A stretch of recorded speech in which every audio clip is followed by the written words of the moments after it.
Hmm? Ah!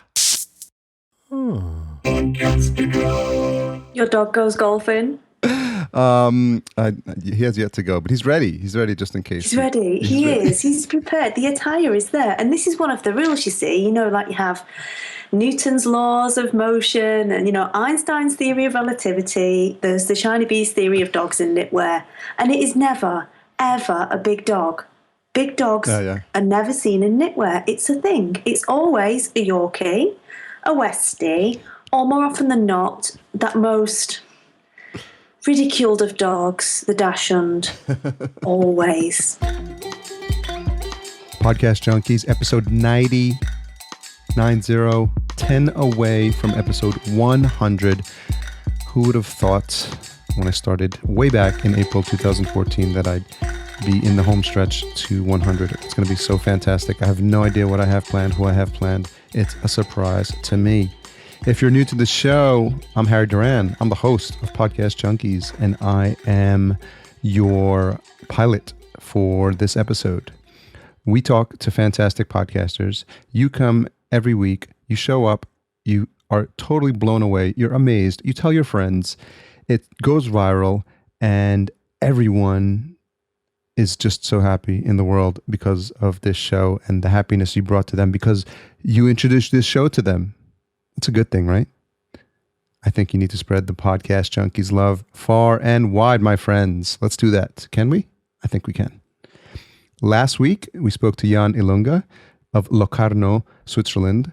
I just like saying that, Locarno. It just rolls off the tongue. And he was really engaging, really funny. I hope you enjoyed that. If you did, give me some feedback on that. He speaks 5 languages. I still can't get over that. And he's just so passionate about podcasting, man. And it really resonates and vibrates in everything that he does. And I'm really happy that I had him on. This week, we keep it in international mode because we talked to Joe Milmine. And she is a podcaster I came across when I was at an event called the 90-Day Year with my friend Todd Herman. And we just got to chatting at the reception event. Her podcast is about knitting. And it's the first podcast host I've had on the show who hosts a podcast about something in the creative arts. I hope I'm not misstating something there. Definitely the first knitting podcast. Joe, she was really funny. It's really funny, really warm, and she's been doing this a while. I believe she's up to episode 70, if I'm not mistaken. And she's just, she has such a loyal following of listeners. It was just fascinating to hear the stories of the people that interact with her on the show, the things they've learned, the places they've been while they were listening to the podcast. Listen closely. There's about 3 or 4 places where people have heard her show that you're going to leave you scratching your head as to like, what? Were they really there when they were listening to that? So stay tuned for that. That was really fun that she pointed that out to us. So it was just interesting. And it just goes to show you that no matter what the topic of the podcast is, it's just more interesting for me, just the mindset about why they started the show, why they keep doing it, the feedback they get from their listeners. This whole combination of elements is really what this show is about, like piecing them all together and showing you this wide cornucopia of personalities and experiences that make up this podcasting sphere. So I really am happy with this conversation, brought a smile to my face, and I hope you enjoy it as well. What else? Listen to the end of the show. We give something called a retention hashtag, and that's where I see if you've been paying attention. So it's a little treat for regular listeners, and I'm very happy to those folks that occasionally put it into their Twitter feed. I'm talking to you, Patrick. I'm talking to you, Denny. I'm talking to you, Jessica. You guys really have a special place in my heart because without fail, you always put that in the Twitter stream, and I appreciate it. Stay tuned as well to the end of the show. We've got a new sponsor. It's CastSource. Really quickly, it's a service for podcasters specifically who are interested in getting transcriptions done for their show. I'm going to go into more detail about their service because I think it's fascinating. But I just wanted to give you a teaser here about the service and what they provide, and the page you can go to for more information. So stay tuned. But for now, enjoy my conversation with Joe Milmine. I'm ready. Go on. So, Joe Milmine, thank you so much for joining us on Podcast Junkies.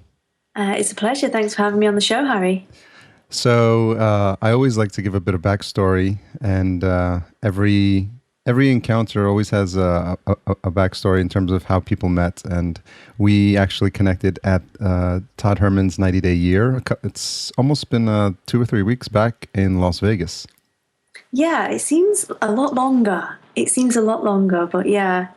And so what I love about interacting in person with people is I get a good feeling and a good vibe in terms of how we connect. And I'm not sure if you find that that's the same thing for you, but it's just, for me, a better sign of how a possible interview can go in terms of how you can connect with someone, whether you can have a conversation with them for an extended period of time, and whether and whether you enjoy their company. I think those are all things that bode well, and that's one of the reasons the signs were there for us, and I'm glad we had that chance to have a conversation, and why I thought it made sense for you to come on. Yeah, absolutely. I think you can definitely judge a lot easier in person.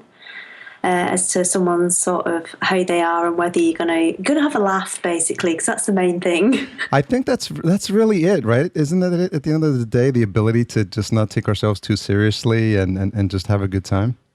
Yeah, definitely. Maybe that is it. That could be the thing that we bonded over. Exactly. So I was very fascinated to learn that you're the host of the Shineybees podcast. And when you were explaining to me the subject matter of the podcast, I found it really fascinating. So I thought you could share that with the audience.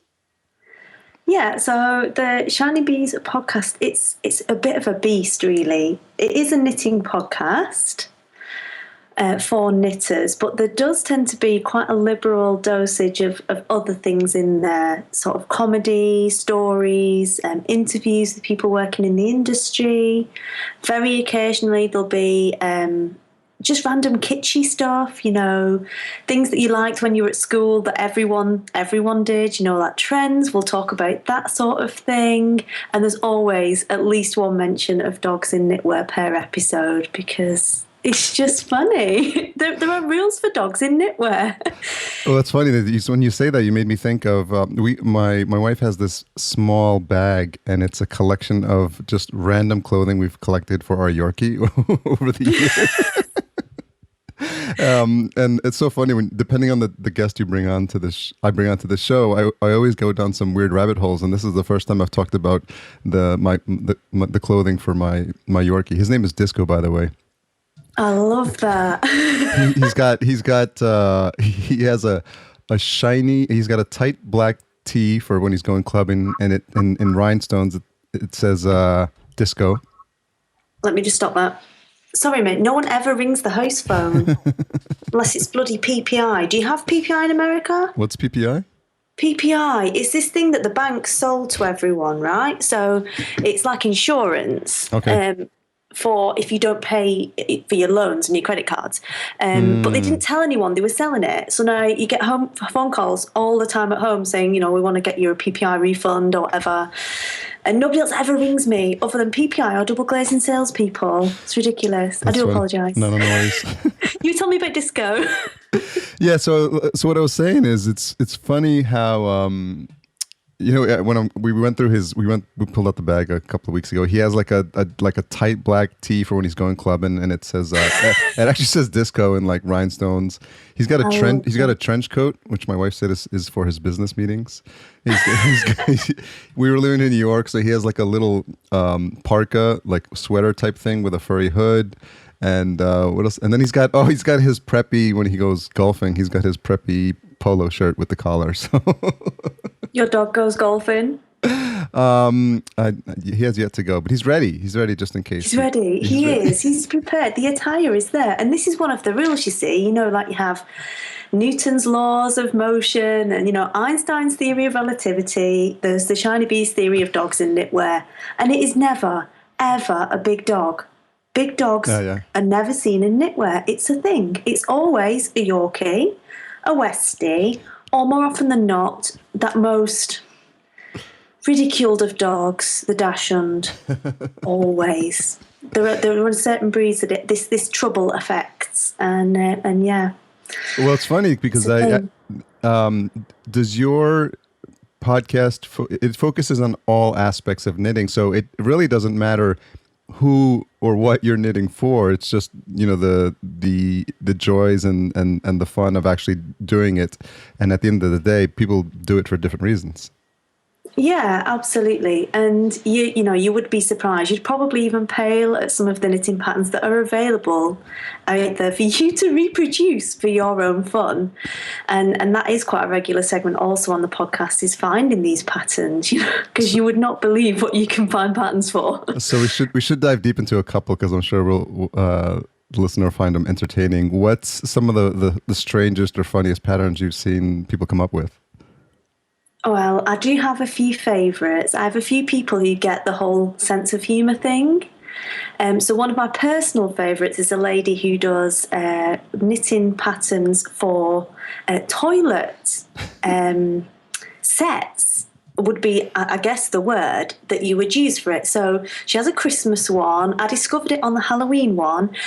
Basically, it's an entire knitted for the cistern. So you get a cover for the cistern, and then you get a cover for the seat.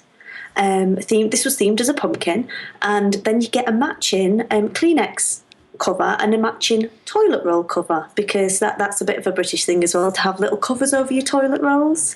So one of my listeners actually designed one of those and knitted it and sent it to me in a Christmas package. Very nice. Yeah, so you come to my house, you'll see my snowman covering my toilet roll, and she's done a whole range of those, which you can reproduce for your pleasure. You know, you could do a disco themed one even if you wanted. Yeah.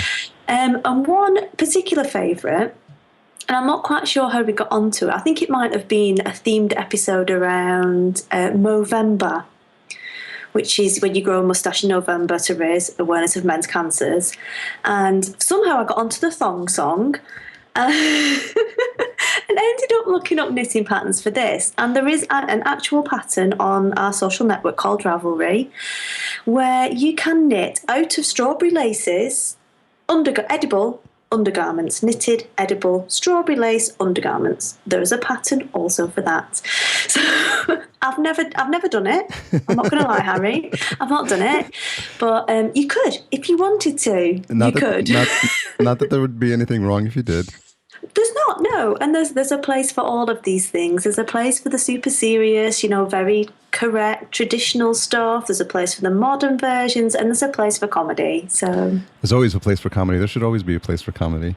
Absolutely. What fascinates me is a couple of things you said. There's a social network, you said, for the knitting community? There is. What is that called again? It's called Ravelry. Okay. So it's RAVELRY.com. We'll put that in the show notes. And you absolutely should. and there's actually edible thread. Well, it's strawberry laces. I don't know what they're called in America. That's there's funny. Just long red laces. It's like sweeties. Okay. Candy, I guess it would be their candy. And it's just a really thin, long red lace. They've been doing them since the dawn of time. Really? But you can buy packets of it. It comes in more than one flavour. Of course. Of course, yeah. But the sample's knitted in strawberry. So, and Ravelry's got 5 million knitters on there. Wow. 5 million, yeah. And it's a bit like Facebook. You can set up your own profile and you can have friends, and all of the things that you knit, you can link to the pattern, and you can put your version on your pictures. You can put notes on if you've changed it. You can review yarns, and everyone lists all of their yarns on there. The patterns are all listed on there. And so there's this whole sort of underground scene of independent designers that are producing their own pattern PDFs and selling them on Ravelry, apart from like your standard pattern houses. Yeah. So it's its own ecosystem that's being created there. Yeah, very much so. Very fascinating. So I heard in your early episodes you talked about what inspired you to get into knitting, and you mentioned the importance of your grandmother, I believe. And so I wondered if you could talk a little bit about how important having her as an influence has been for you growing up.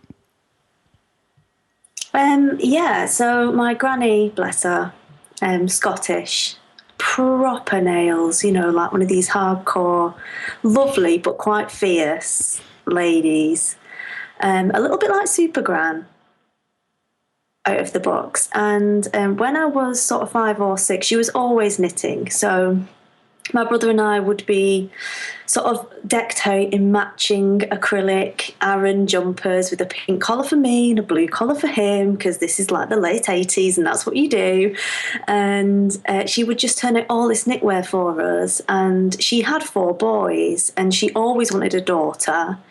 And I had an older cousin, but she looked after me because my mum had to go back to work quite early on. So she looked after me. She'd just retired and she's like, oh, I'll look after the baby, go back to work. So I was there a lot of the time. And being quite a kind of bookish child who's interested in everything and wants to be doing something all the time, she had to kind of constantly come up with ways of entertaining me.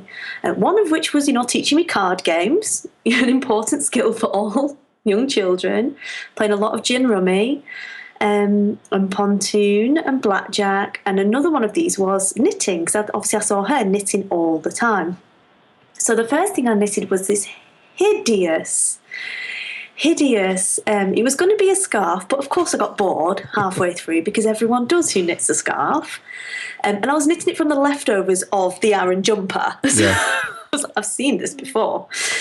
So I started knitting that and ended up turning it into a hot water bottle cover. That's how far down I got down this line of knitting. And I didn't really ever take it up in a big sort of way at that stage. It was like this thing I could do, and I'd knit squares for orphans at school and all that kind of stuff that you do. And it's something you kind of put down and you don't really come back to. Yeah. And obviously, as I got older and moved away, I saw less of her. And she passed away a few years ago now, but eight years ago, I think it is. So she never really hasn't seen any of the resurgence of the knitting, which started when I was expecting my first child, and that's of course what you do. Everybody starts knitting again; it's a thing. So she hasn't seen any of what that hot water bottle cover has turned into. I think she'd be quite pleased, though. I think so. If not a little confused by what I'm doing on the internet with all those strange people. Yeah, I'm sure there's aspects of it that she'd be scratching her head about. But I think at the core of the knitting community is that aspect of connecting with people who are like-minded. And I imagine in her time, then she had friends that maybe she knitted with, or circles, or knitting circles, I believe the communities are called, if I'm not mistaken. And it was a way for you to bond with people on a shared love of a certain topic or hobby. And so I don't know that at that level anything has changed here. I think it's just the tools that we use to create that community have grown and are now more available on a global scale. So I think part of what would happen below in older times in like a small town or in places near where she lived, you can do that to some extent with people that you may never ever get to meet. And I'm wondering if that aspect of the community is something that you've seen as the show has grown. Absolutely. If you told me, so even 5 years ago, that I was going to leave the military and I was going to start a show on the internet about knitting, and that all of my friends would end up being knitters, and that I would build 2 businesses out of it and an award-winning podcast, whatever a podcast is, then I'd have thought you were completely bonkers. But it is true, and I think the fact that this whole industry has grown around Ravelry as a platform and that there are independent publishers publishing their own designs, they're designing their own designs, there's, the whole support for that as well is pretty crazy. And when I think that, I have listeners that email me and they'll say, oh, I was listening to you whilst I was driving my train in Australia. I drive the world's longest trains. And I'm just like, oh, I hope she was concentrating on what she was doing and not just laughing at me. And there's a lady in Denmark who regularly rides her horse whilst listening to the podcast and sends me honey from her bees that she keeps. And there's a lady in Alaska who delivers post listening to my podcast. So thinking that you're in someone's ears, it's a really intimate form of communication, even more so than video. You're right there in their head, like their own voice. Yeah. And to think you're doing that in all the corners of the globe when the whole thing takes place in just kind of your spare room or wherever you record, it's really powerful method of communication. I think that being a podcaster allows me to tap into the community in a bigger way than I would be able to as an ordinary knitter. What's funny is that when they send you feedback about them listening to the show, you can't help but imagine them, like where they are in that point of time. And to your example of the woman who was driving the train, the longest train. She sent me pictures looking out the front of her train with my little podcast on her phone. I was just wow, that's amazing.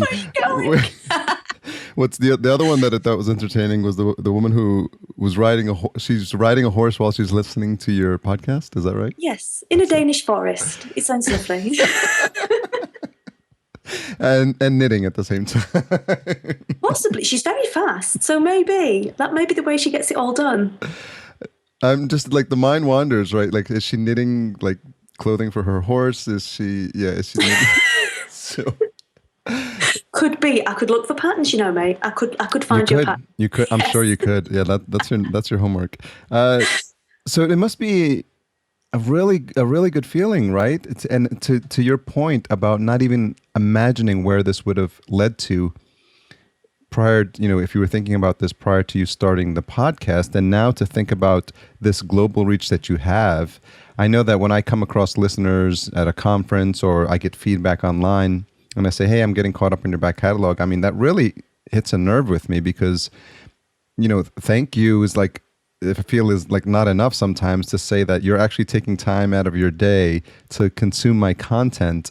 And it does inspire me to keep moving forward. There's weeks when it's like, oh, I gotta get an episode recorded or edited, and I gotta do some marketing for the show. But I think it's moments like this that put it into context, and I'm wondering if it's has the same supportive effect for you as well. Yeah, I think so. I think there's definitely times where you get fatigued as a podcaster, and you think, oh, what am I going to talk about this week? And I'm just not in the mood. I might just go sit down and knit or something. You come up across these periods where you're really inspired, and you come across these ones where it's waning a little bit. And I've always found the times where you sort of question whether you really should be doing this anymore. Maybe you must start another podcast about something else that you want to talk about now, or whatever else. Something will happen. Someone will email you, or they'll send you a message, or you'll frequently get pictures of dogs in knitwear, somewhat unsurprisingly, or men in dodgy crocheted trousers a lot. And they'll send things like that, and you'll just realise why you do it, and it will all come back. And there was an email that came in the other week. I was having this kind of, I've lost 3 interviews because my Skype broke, and one of them was really high profile, and I've been planning all this for ages, and I'm so frustrated. And then I get an email from a lady who, the title of the email is Corpsing. Now, I wasn't aware what corpsing meant. Neither am I. No, well, it's okay. It's not as bad as it sounds, but obviously you look at it and you're like, what is that? And it could be anything, because I'm talking about knitted underwear made out of strawberry laces, or taking the mick out of, whatever. Toilet covers. And apparently it's like a theatrical term to mean that you're creasing over with laughter. And she said she's been listening to the podcast in her office, and they're all dead boring and grey suited and really stiff. And she's listening to this podcast and literally crying laughing and corpsing over, listening to the show. And you're like, well, that's what I want. You know, I don't want to be a super serious knitting podcaster who's dead technically correct and serious about it. You can do it and have a laugh, because people come to it for so many different reasons. And it might be at a time of a big life change, like if a baby's coming along, or it could be to help them cope with stress or depression, or it could be just as a creative outlet, you know, something they want to try with their hands because they work in really kind of cold technological environments now. A lot of us do. And people come for all sorts of reasons, and there's such a vibrant kind of entrepreneurial community running within it.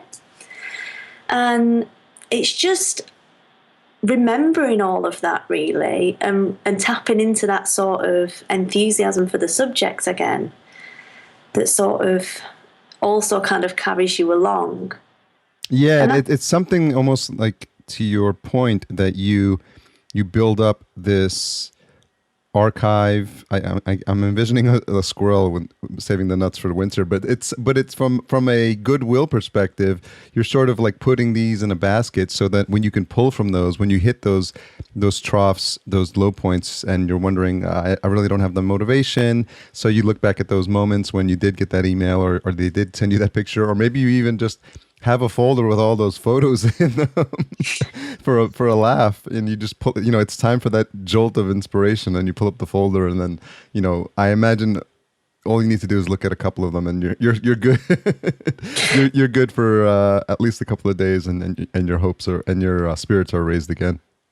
Yeah, definitely. And that's what it's about for me. It's like, I just want them to come and have a laugh and check out of their daily life and have a bit of escapism. And, you know, some people find me a little bit too jokey and feel like I'm making fun of things, and I am, but I never make fun of anyone in a horrible way. It's always in a, you know, like, you've designed this entire set of toilet covers, and I couldn't design a thing, so I'm not patient enough. And they're really funny, they're cool, they're quirky.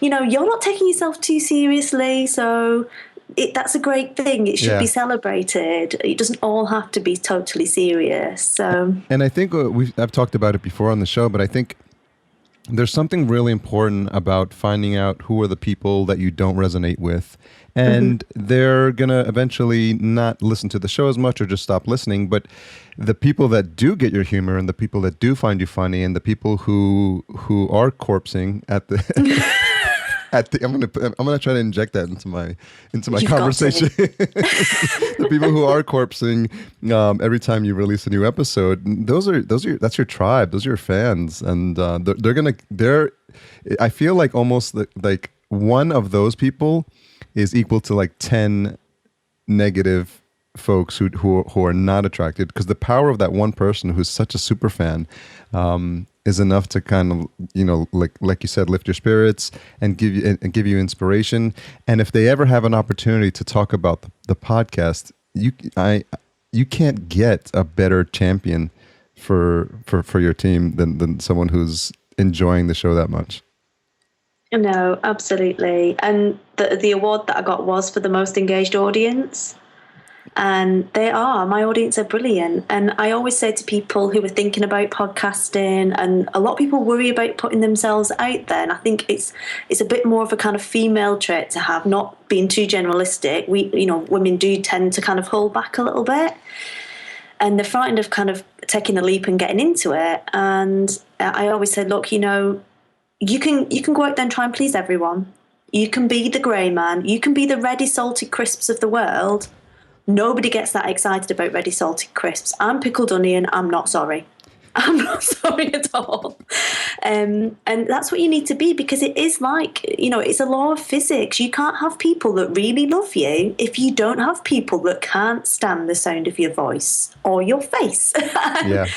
That is a fact of life, and nobody ever likes to think that people don't like them, but you can't have one without having the other. That's true, because you're not going to be for everyone. And the quicker you can find that out, and the quicker you can make it clear where you stand and what what your sense of humor is like and what your content's going to be like, and I think setting the stage early on in your show really is, I think, is critical because it gives your show character. It gives it, I think, some sort of structure in a way that people know what they're getting when they listen to you.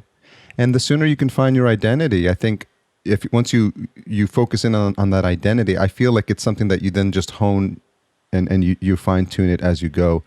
But if you wait a long time to do that on a podcast, then people don't know really what side of the fence you're on, and they feel like you're trying to like be everything for everyone. And we all know, what happens when you take that approach. Yeah, definitely. And people want to be with people that are like them. They want to know why you're doing what you're doing. They want to know what motivates you and what you believe in. And if you never share that because you're too frightened of sharing your opinion and someone not liking it or someone disagreeing with you, then they're never going to identify with you enough to stick with you for the long term. Because, podcast listening, as you'll know yourself, being someone who loves podcasts, it's a commitment. It's a lot of time. Yeah. And there are so many out there. There's no need to stick with someone that you don't really resonate with. You can find what you're looking for out there because there is someone producing something for everyone, is my opinion. And I very, very rarely have people tell me they don't like it. Probably, I don't know, because they think I'm scary or it's impolite. But if anyone ever does, I'll just say, okay, thank you very much for listening and trying it. I know I'm not for everyone. What sort of thing are you into? Can I recommend someone else for you to maybe go try? Because there will be someone for them. Yeah. And I probably know them. So yeah, I think it's really important. And it was something you said really clicked for me when it's almost the idea of a relationship and that you have to put time into a relationship. So if, people that are married, people who have boyfriends, girlfriends, they know that if you need to make it interesting and you need to find new ways to make it interesting if you really want to have this be a long-term relationship. And I think it's really important as a podcaster to have that mentality, because if you keep doing the things that you were doing, 2 years ago or however long your podcast is, and not continuing to keep things fresh and still your character, still your personality, but, just not be afraid to try new things and to grow and to see other ways that you can engage with your audience and have them engage with you. I think to your point, there's new podcasters coming out, and some of it is shiny object syndrome because people will see the next podcast coming up on a certain topic. They're like, oh, let me try that for a while. But I feel like you need to give them, and let me know if you agree or not. You need to give them something to always remember why they listen to you in the first place. Yeah, I would definitely agree with that. And it is like your calling card, and that's kind of what I'm kind of getting to in a roundabout way with you need to put your personality into it, and you need to share some of yourself with them. Yeah. And I think that is I would call it a mistake that maybe new podcasters make, is that they're too frightened of putting too much of their own self into it, too much of their own personality, what they're really like and not what they're like, on show. And they don't want to share any of their background with people or anything like that. And, there is a point where it becomes the me show. And I think there's a happy medium to be found. But I think you need to give people enough that they feel like they're involved, and you need to ask enough of them and show interest in what they're doing, and ask them about how the dog's doing, if it's been sick or whatever else. You need to be maintaining these relationships. And it does take effort. It does. You can't just you're not one person in a vacuum. If you want a successful show, you have to engage with the people, and you have to show them that you are interested in what they've got to say and that you care about them. And you can't do it for everyone. No. But you can do it for enough of them on enough of a basis that they feel valued, because they should be valued because they spend so much of their time listening to you. I really like what you're saying. I really think everyone who is podcasting, is thinking about podcasting, needs to replay that last minute and a half because it just bears repeating. I'm wondering where you saw this, because, or is this something that you knew when you're getting started podcasting, or that you learned along the way? And who was it that was inspiring you or teaching you into what are some of the best practices in terms of building a fans in podcasting? Well, my podcast started kind of before it became trendy to be podcasting. So my mentor was a lady called Martine Ellis, who did the I Make podcast.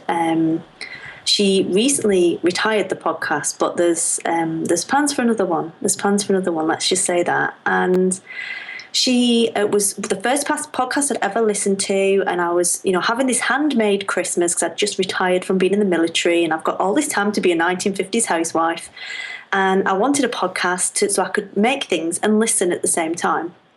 So she was the one that came up when I put craft podcasts in. That was her. She was on episode 7 at the time, and as you do, I just binge listened to all of them. And then emailed her, and I was like, "Oh, my friend needs some help with this knitting pattern. Would you mind having a look at it?" And then she didn't know the answer. She referred me on to her friend called Kate. We'll come back to Kate in a minute. And she was the one when I was thinking, we built up this relationship chatting back and forth. She was the one when I was thinking about starting a podcast, or when I started my blog, I was like, "Martine, could you have a look at my blog? You've inspired me so much. I've done this blog." And she was the one who was like, "Definitely go for podcasting. This is what you need to know. This is how you can set it up. This is what I do." She was really generous with her time. And I knew from what she did and how she talked to people, and how excited I was. When I got a mention on the podcast, I was like, come and listen. She said my name on the podcast. This is amazing. I'm famous. And that's how people feel when they care about what you do, and you mention them and you acknowledge them. That's how they feel, because that's how I felt. And I am excitable. But a lot of people do. They get excited. They'll tweet about it. "Joe mentioned me on the podcast," which is brilliant. It's brilliant. But the kind of the rest of the story with Kate, because we're going to come back to Martine's friend Kate, is that 3 years later, started a business with Kate, having never met her in real life. Wow. Started a yarn business with her, and that was the original Kate from the very first message, and how it all kind of came back in a big circle, really. So it was all from that, really. And because I'm a very chatty person, and because I like to have a laugh with people, and it was just responding to them, talking to them, doing the things for them that I really liked. And that was how it grew, really. So it was all very organic. Everything's been very organic. It's really interesting because I don't know that at the time Martine had any idea when she started her podcast who would be listening, who she would be influencing, inspiring, motivating. And I wonder if she thinks about it and where you've taken the show and how you've grown and now you've built your own following, and how it comes full circle that listeners are being inspired by you, by your podcast, by what you're doing, what you started with the blog. And it's just interesting because sometimes you do these things without even thinking about the impact.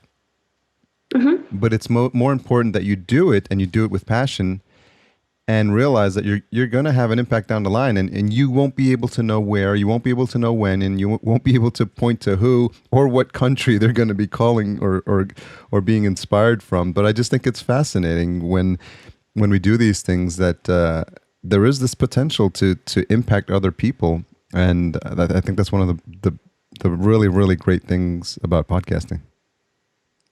Yeah, I agree. And, for me, when I started, it was a way of reaching out to people, because I'd gone from being in this big military family and quite a serious job and controlling aircraft. So I was still on a radio all day, still had a microphone and a headset. So it's kind of the same. And going and moving to South Africa, in a really rural area in South Africa, and having 2 gig of internet that cost like £30. So what's that, like $45 for 2 gig? That was basically beamed on like a wide area network from a mountain 30 kilometres away that I got from this, this Afrikaans guy came and put this like little aerial on my roof. Wow. And it was a way of finding other people who were interested in what I was interested in, and being able to talk to people and converse with people and feel part of a community that I wasn't in. I was like this Brit, and I'm on my own in the middle of a really rural area in South Africa, and it was quite an alien environment. And to start this podcast and sort of start talking to people back in the UK, other knitters in South Africa, and all over the world was kind of my way of still having the community that I was kind of missing from home. So it was quite an interesting one, and one that took me on the Africa Chronicles. And if you listen to the first sort of 10 episodes, they're really rustic. And I'm talking about these warthogs that are eating grass on my lawn, and this snake, this boomslang snake that lives in my garage. It's enormous. And sharing that, I was like, this is so strange. I'm living in this really weird place, and it's so alien, so cool. Let me tell you the stories of the things that happen here, and how my friend's dog got impaled by a warthog, and whatever happened, And I don't really know where this kind of storytelling element came into it, but it was a way of kind of expanding the reach and doing something new and trying a new skill, and reaching out to that kind of community to tap into it, really. So, is there a storytelling aspect to anything that's in your family history? Do you remember stories growing up, or? No, I mean, it was never one of those things where, if your dad used to tell you these amazing stories or anything, and that was a thing, but I was very bookish, incredibly bookish, and I would just consume book after book after book. And when I was very small, we used to get these, and if your UK listeners will know of this, I don't know if they have them in the States, but we used to get a book fair that would come to school. Yeah. And there would be these enormous silver like roadie cases, and they would open them up, and there would be books in them that you could come and buy.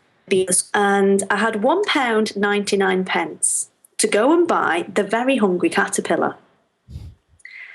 Now I got there and they'd sold out, but I only had £1.99. It's the last day of the book fair, and I want my book, but I can't have The Very Hungry Caterpillar. And the only other book I can buy is The Lion, the Witch and the Wardrobe. Quite a disparate level of reading there. But I bought it, and it took me about 3 months to read it, and I would read a couple of pages a night to get through it.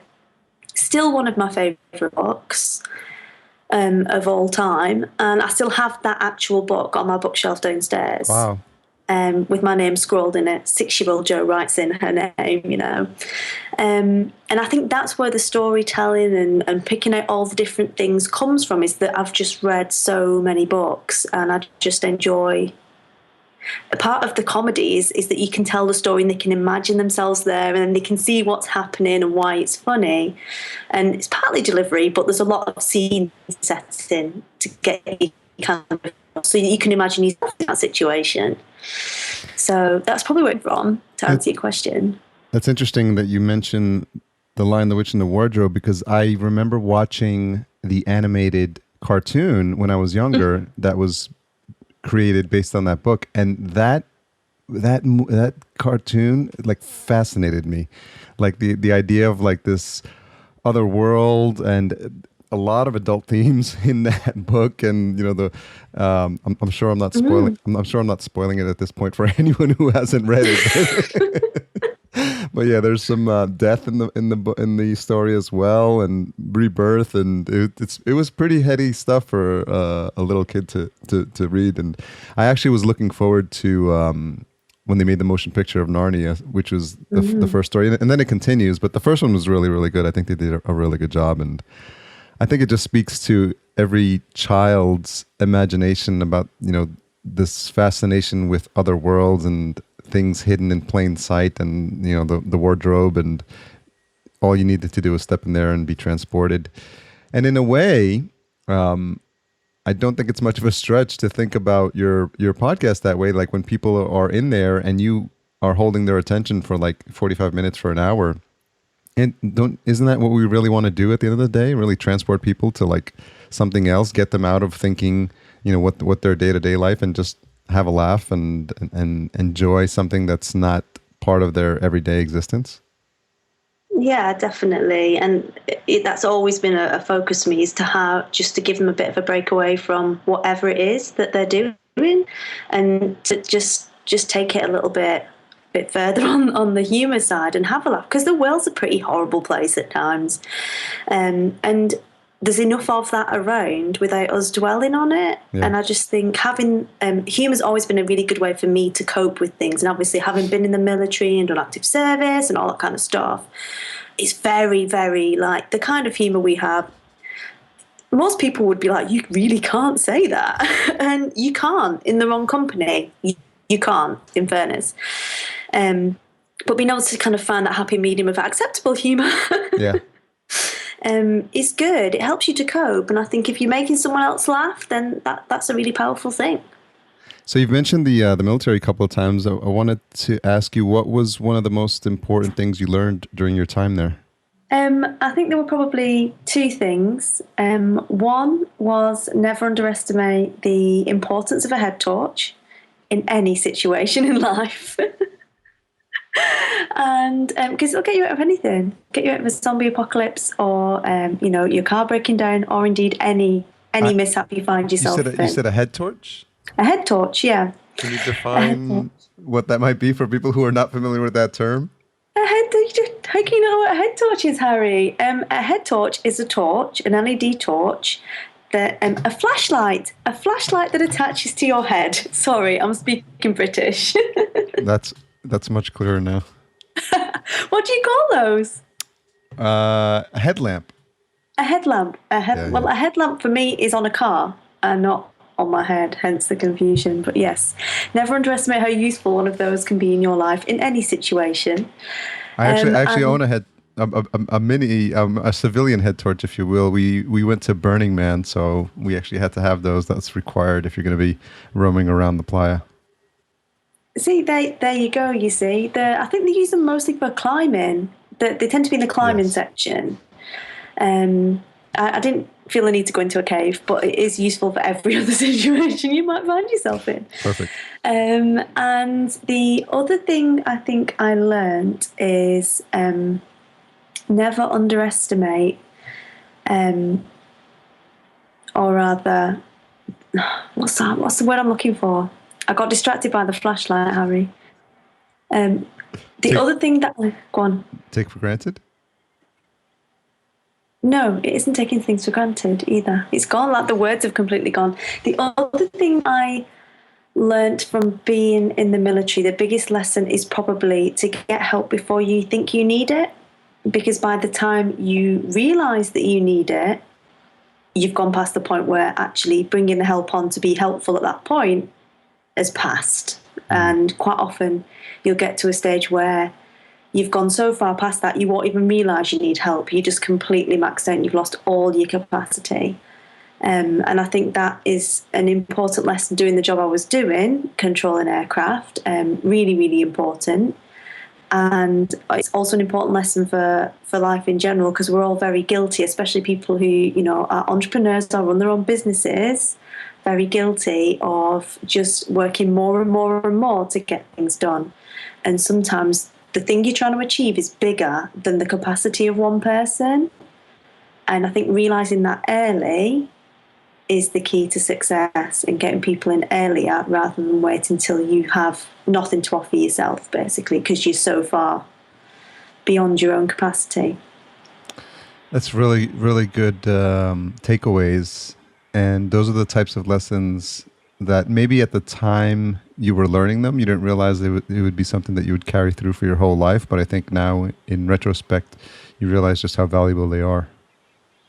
Yeah, definitely. I think as a controller in particular, the biggest lesson I learnt was spider sense.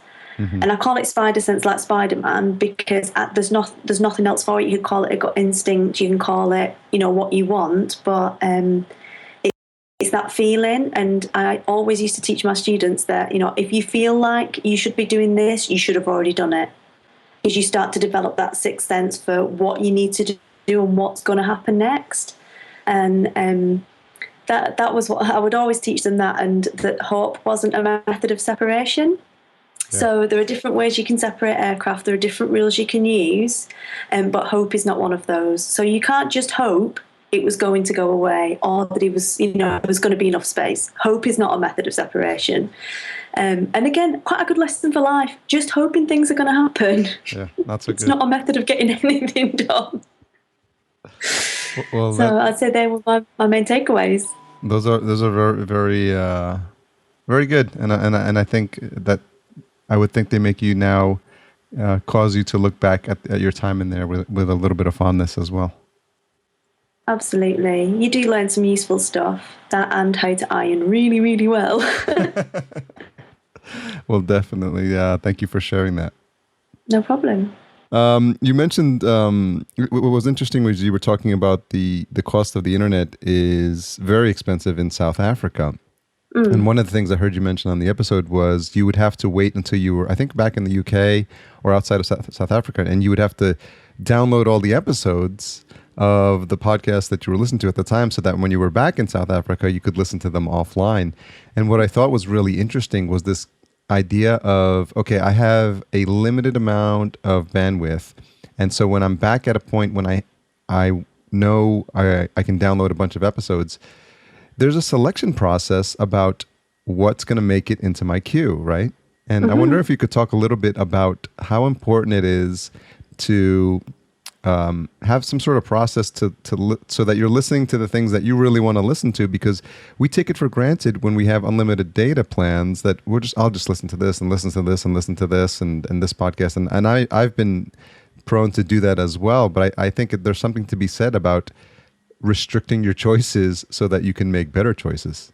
Yeah, certainly. I think constraints are always a good thing, obviously, in that it does really focus you on choosing things for quality. So if I had need of my, if I bought an extra gig, quite often I buy an extra gig just to download Martine, because I knew that I would love whatever she put out. But for other people, it was a case of picking and choosing, because they don't have like Starbucks. You can go and download Wi-Fi or anything in Limpopo. It just doesn't work like that. So it was really a sort of like the favourites first. And if I didn't really resonate with someone, I did either look for something in the show notes that I thought, yeah, I really want to hear that part, or I just wouldn't download that episode. Weirdly, when I mentioned that on the podcast, lots of my listeners who lived in more civilized areas were like, can I please record all of these to CD for you and post them? So I had CDs come over from like the States and the UK. One of my listeners in Johannesburg recorded because it was easier for her to get internet in Johannesburg. She recorded a load onto a disc and basically took them to my husband at an air show and gave them to him. Wow. So I could listen to them all, because that's what knitters do for each other, because they're like, this is terrible, you have nothing to listen to. And it wasn't oh, poor me, give me stuff. It was just I've got, this is what I've got to do, and I can't keep up with all the giveaways. I'm listening 5 months later and this has all happened. That's really fantastic. And it's just a testament to what a community you've built, that they go above and beyond and they do these really fantastic and heartwarming things for you. Yeah, definitely. And, like if I'm talking about a project and I get to the end of my yarn, I'm like, oh, my yarn's running out, what am I going to do? I'll have at least 3 emails saying, I've got some of that left over, can I send it to you? And so they'll send me that and I'll gift them a pattern, and, it all kind of comes around. And they're very, very generous people and very kind and very giving with themselves and with their time and their resources. And I can never take it for granted how lucky I am to have that. Very, very, very, very important thing to keep in mind, and something like that bears repeating. And I think as podcasters, we want to really ensure that we never take our listeners for granted. And I think it's almost like a plaque that needs to be on the wall as we record each episode, because there's probably times when we tend to forget that. I'm wondering if you could tell me something that you've changed your mind about recently. Oh, That's weird. I feel like you're in my head. But you're not, obviously. Loads of stuff. Probably one of the most relevant, I guess, to your listeners are aspects around monetizing of the podcast, which I know it's a subject you're quite into. Mm-hmm. And I was doing, initially I started with sponsorship, just kind of as and when I wanted to take it on, just to cover the costs of the podcast as it went to a weekly schedule and everything, and postage, because I have a lot of prizes and whatnot. And then I looked at Patreon as a platform for sort of a way that I could give more of what my listeners wanted, because I wasn't really sure at this point what they wanted from me over and above the show, and maybe get some kind of money back in to actually pay all of the fees and everything for hosting. And so I set up my Patreon, and I've done all the stuff, I've made these packages based on what they say they want, and I've got like a hardcore gang in there, and it's covering costs and everything like that. And sort of how I thought it was going to go and how it's actually panning out are two different things completely. And actually what people say they want and what they actually want are not the same thing,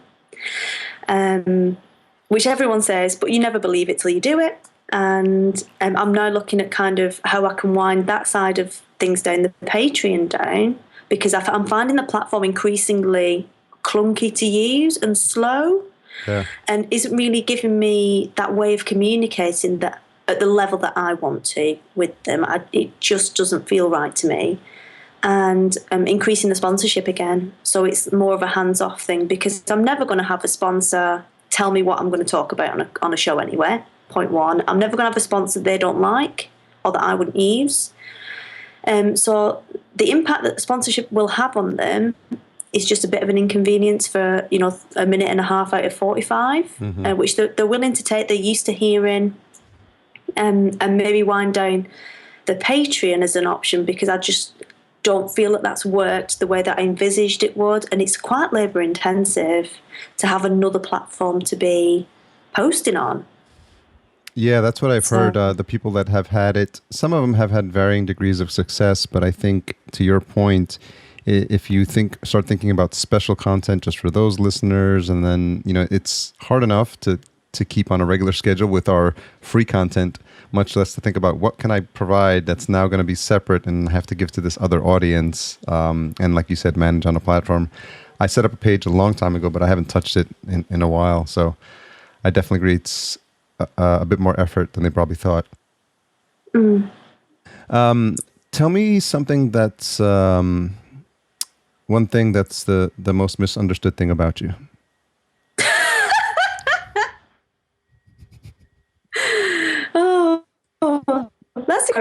That's a good question. Probably my accent. Everybody thinks I'm from Yorkshire when I'm from Lancashire. I think probably the thing that I hear most, other than whereabouts in Yorkshire are you from, because I'm not from Yorkshire at all, is that I'm a bit, it varies depending on how polite the person is. So I'm either blunt or direct. And sometimes people misunderstand that for being a little bit scary. And it's not, it's genetic. I'm northern. We're all like this. Everybody is very blunt with the way that they communicate with people, and we don't tend to pussyfoot around. And I think that is the thing that probably I would say people misunderstand, is that I'm proper fluffy, really. I'm very friendly. I'm not harsh at all, unless someone is just not doing their job properly. But I'm not actually as abrupt as I say. Well, there's something to be said for having people know where you stand, right? It sort of cuts through the BS and gets to you can have a shorter conversation with people you don't want to talk to, and then the people who do get you, they laugh with you, and they don't take themselves too seriously. And I think I enjoy personally talking to people like that as well, because I think it's a bit more real, and it's how real people talk, I think. Yeah, definitely. I mean, maybe it's a bit less of a problem in the US because you guys tend to be more direct anyway. There's just not this kind of weird social norms that we have in Britain. That there's just things you do when you're British. Like you bump into someone and apologise straight away, even though they bumped into you. You apologise. It's these daft rules that we have that we're all brought up with that just make us a little bit kind of socially awkward with this kind of stuff. Yeah, it's funny. So. Very interesting. I really enjoyed this opportunity to get to know you a little bit more, and I'm glad that's why I really love these extended conversations because you just never know where they're gonna go, and I'm glad you've taken the time to come on the show. So I really appreciate it. Oh, it's a pleasure, Harry. Definitely, and thank you for having me. I really appreciate it. So, where's the best place for folks to track you down online? They can come find me at Shineybees.com.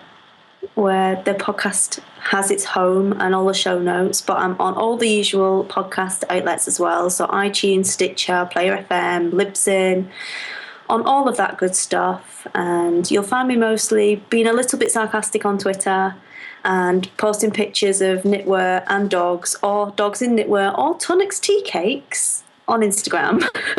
Okay. I think you should send over some of those photos and we'll put them in the show notes.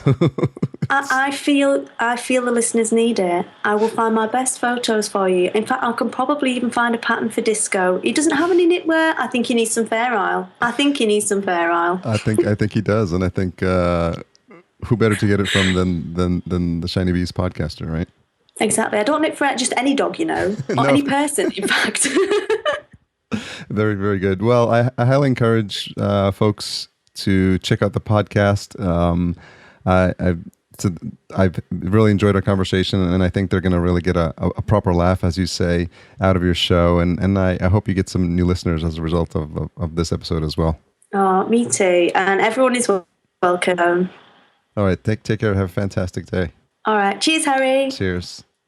So how about all those funny places that people told Joe they listened to the show from? That's a horribly crafted sentence there. All those places where they said they were listening to the show. I mean, on a train, that's funny. And you always wonder as a podcaster, like, where are people consuming this show? Like, I'm wondering if anyone is listening to this, if you could just tweet me podcast_junkies and let me know where you're listening to this right now. Right, literally right now. Just pause it and just say like, at Podcast Junkies, I am walking the dog, I am jogging, I am cooking dinner, I am skydiving, something like that. I'm just curious.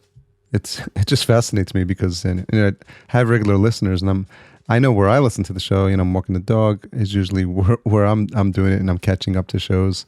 Sometimes when I'm driving as well too. But that was interesting, and it's something all of us podcasters think about, definitely. So I really hope you enjoyed the conversation, and I'm glad I'm broadening the pool that I'm drawing from in terms of podcasters. I'm glad she's the first knitting podcast on the show. And I enjoyed her insights from her time in the military. I thought that was pretty cool as well. So this episode is brought to you by CastSource. CastSource is a new tool for podcasters who understand the importance of repurposing content by converting your existing audio into a full transcript. Now, I know a lot of folks are on the fence about this and they not sure about the value of doing that. But for myself and for my clients, for the ones I produce shows for, I can't really tell you how important it has been to have a full transcript of the audio. I've been able to repurpose it on sites like medium.com. I've had it formatted into a PDF that one of the clients had printed up 250 copies to give to their guest who was about to speak at a conference. That was awesome. The great thing about working with someone like CastSource is they'll take the transcription and instead of just dumping it into a plain old boring text file, If you want it in HTML, if you want it in a PDF, if you give them the layout of the a format for the output that you want it in, they'll output it into that format for you. And they proofread the transcriptions, accuracy over 99%. They create a workflow that actually suits your needs and not the other way around. So they've got really competitive rates. I really encourage you to check them out. Go to podcastjunkies.com/castsource, CASTSOURCE, and try it out on your next transcription. If you don't do it, then try it once and see how it comes out, have it repurposed, and share it with your listeners as a free giveaway. I think that's something that can be a way to get more engagement. You'd be surprised how many people don't consume podcast, but will actually consume a transcription in printed form.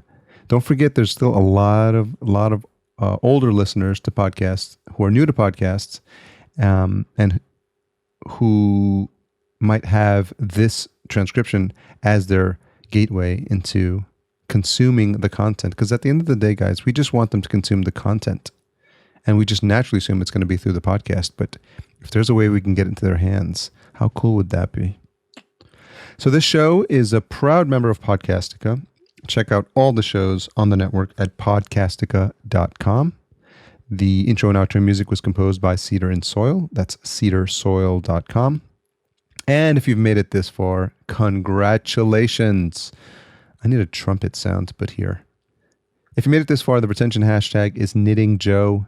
That's KNITTINGJO, in honor of Joe's podcast. Her Twitter handle is Shineybees, SHINYBEES. Mine is podcast_junkies. The hashtag is Knitting Joe. If you've made it this far, we would love to know that.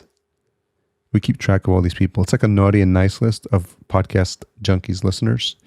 And I'm going to do something special with it at the end of the year. I have no idea what. I just made that up right now. Thank you so much, guys. Have a fantastic week. I love you for all your support. If you haven't told at least one person about the show, please do. I would really like that. We got to spread the podcasting love far and wide. 90 episodes. That's kind of cool.